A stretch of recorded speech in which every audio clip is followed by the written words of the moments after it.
So this is the demonstration segment of controlling the ball for the 5 fundamentals of foosball. Normally I like to start my practice sessions off with a little bit of 5-bar dribbling. So weaving it between each guy. You notice I'm doing a lot of hugging. I'll use that man there and hug it in. Kind of use that as a way or a little time in which I can get better control of the ball. As also you want to be able to practice straight tic-tacs.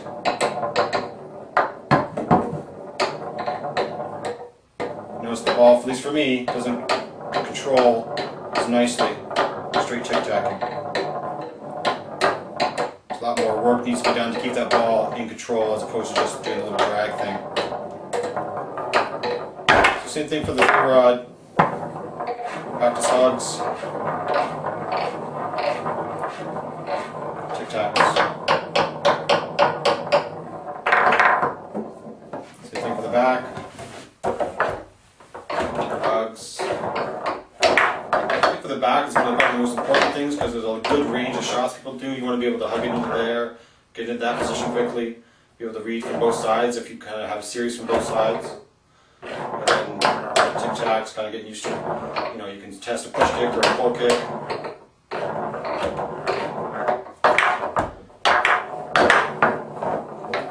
Get used to what it feel like going off the back wall. Since the NTSF tables, the tornado version anyways, no longer have the wingers out here anymore, you must get used to practicing without relying on them. So it might be a feeling it might be coming our way, but I'm not sure. So I'm trying to get used to not using them because they're quite nice, but anyways. So that's kind of like just being able to play around with it and get control of it. So some of the kind of the drills that I like to do to get loose ball control. One of my favorites is take the ball in my hand, throw it off the back wall, and just catch the ball on another 5. And make sure you always show that you do have full control. You don't want to get into the bad habit of not really having control. When you practice, you want to practice the same way you would within a real game.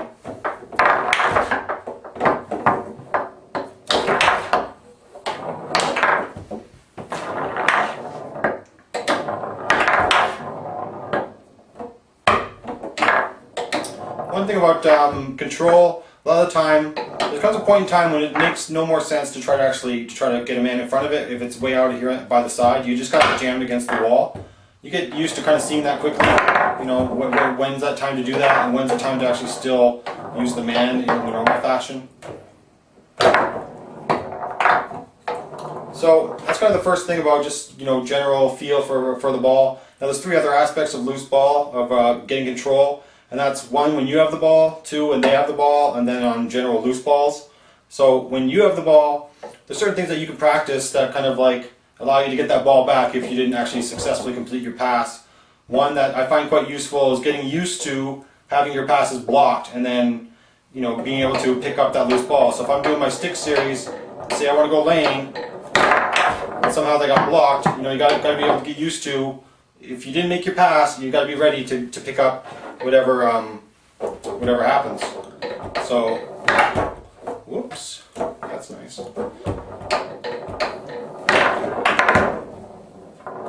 So it gives you a chance to practice that kind of stuff. Not in a real game.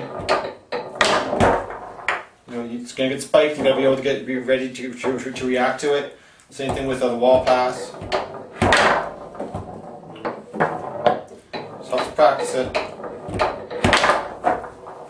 I need practice at that, but anyways, those are the 2 cases I'll show you. Same thing with shooting from whatever shot you do. If you shoot a pull shot, and if you're kind of decided on shooting a straight, then you might also get used to, if you get blocked on that straight and it comes back to you, being able to absorb that. Just be conscious of that. It helps me able to practice that because it's going to happen in games. You're not going to make every shot. Same thing from back here when shooting. From here, I find the goalie, what the goalie and the forward can do, especially in doubles, is they can really, if they're on the same page, if the forward knows where the goalie's going to shoot, it's really good if the forward can focus their efforts. Say if the guy's going to do a pass down this side, the forward can then focus their efforts on this side of the table. They don't have to worry about this side of the table. If the guy signals you he's going to do a pull kick, well then now you can focus your attention here so that you can be ready for that pull kick in case it gets blocked. You can be ready for it here, or if it gets through, and gets rebounded off there, you're already paying attention to the right area of the table.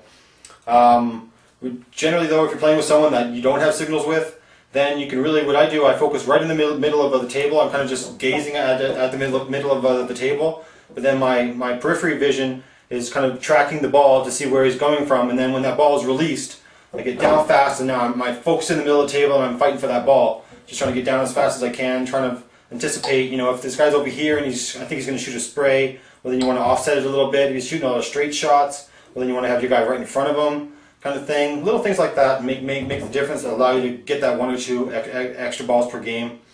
So that's a quick little bit on when you have the ball, things you can do. Generally, practice and being able to execute what you want and read well allows you to successfully create do your pass or shot. So that's priority 1. But if you don't, be ready for it.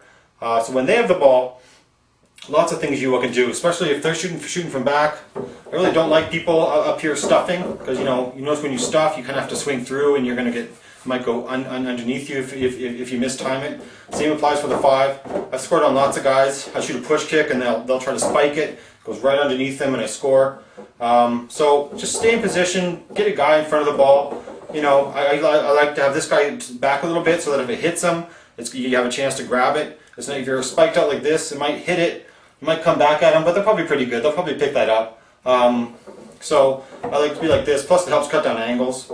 And then the 5 bar. You notice my 5 bar is like jittery and spiky like this. It's never it's never up here, but it's pokey kind of thing. So that if it comes out and it hits it, it's going to come back hard. It's not going to come. If you're kind of just spiked out like that and it hits you, it might come out soft so that this guy gets it, and that's no good. So you might as well spike it out, spike it hard so it comes back. At least you have a chance to get it here. It might go in their net, or it might go back to them, and then you have another opportunity. One other thing, so when they're shooting from the back here, if I'm defending, it's really important, don't do this kind of thing, but really important to be spiked out, but soft hands. This is one of the most important things about maintaining possession, is soft hands. The reason why the ball will come in, if it hits you, if you have soft hands, for some reason, some physics, I don't quite understand why, but I know it works, that if the ball hits you, it's going to hit you and come into you. And sometimes we'll have topspin and come into you, and sometimes we'll just absorb it. It's just amazing how often that works. As long as you have soft hands and that ball hits you, it's going to stay with you. It's not going to, like if you have hard hands and that ball hits you, it's going to come spiking out. And you're not going to get many spike stuffs from back here, so there's no use trying to spike out to try to score. So what's likely going to happen is you spike out, either you're going to get it here or here. So that's not good. So you want to have soft hands, and be able to allow that ball to hit you. I wouldn't try to absorb it as it comes in, that's just dangerous. But really soft hands will help you absorb those shots. No matter how hard that shot is, if you have those soft hands, for some reason it just deadens the ball and it stays in with you. I'll always be ready for balls off the back wall. Whoops. The ball comes off the back wall. Pretty much what I recommend people do whenever the ball is coming off one side, you get your man right in the corner, pointed right to the corner there just in case any slop happens down there. And then this guy's sole purpose is then to keep that ball in the area of his possession. So you can try to just get used to the habit. Like this, coming in here like that. And this guy's, that's my guy's right here by default. And this guy's in here just making sure he gets that ball and keeps it in. And you can back at it, you can do whatever you need to do to keep that ball in your zone. You don't have to be pretty about it. And the opposite thing happens on this side. The ball's coming in that side, you're down there with this one, blocking that slop in the corner, and this one's just trying to keep that in. So now that allows you to get control so that, the other guy doesn't.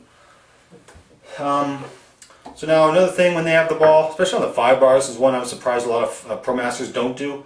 So a lot of guys, they'll come out here like this and they'll say you think they're going lane. And you come out there and they're spiking it like this a little bit, like a thing like this. Well, what's going to likely happen if they go lane?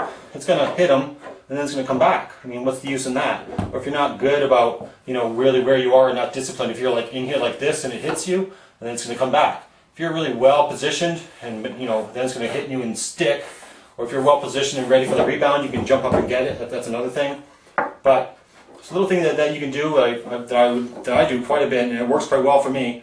if you really have a good read on the guy's lane, and it's like a brush lane, brush is a little bit softer than a real stick pass, so you can actually come out and you can